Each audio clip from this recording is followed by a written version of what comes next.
પ્લેનમાં 500 ઈ હતી. અહીં બાજુમાં બેઠ ને તો તુંય આવ. એક પ્લેનમાં હે ને 500 ઈટ હતી ને એમાંથી એક પડી એક નીચે પડી ગઈ તો કેટલી હોય શું પડી ગયું?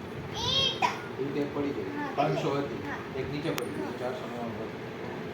હાથી ફ્રીજમાં બંધ કરો હોય તો કેમ કરવાનું હે? હાથીના ફ્રીજમાં બંધ હાથી કરો નો અમે. અમારા ફ્રીજમાં તો આ દરવાજો ખોલવાનો હાથી હાથી અંદર અંદર હાથીને અંદર મૂકવાનો અને પછી દરવાજો બંધ કરવાનો બહુ થાય ને. પણ ઈ આ તો પણ આવી રીતે છે એવું છે હવે તો જીરાફના ફ્રીજની અંદર મૂકવું હોય તો તો જો હાથી મારતું હોય તો જીરાફને અંદર રાખી દેવાનું. પણ જીરાફને કેવી રીતે અંદર મૂકવાનો એ મને કયો તો હું જીરાફને બધી મારા ફ્રીજમાં નું તે તમારા ફ્રીજ અને બીજા ફ્રીજમાં કેમ મૂકવું કામ મૂકવું હોય. અરે મૂકવું પણ હોય મોટો બધો હોય કેમ આવે બસ જીરાફ? એમ કે નહીં. પણ જીરાફ હોય હાય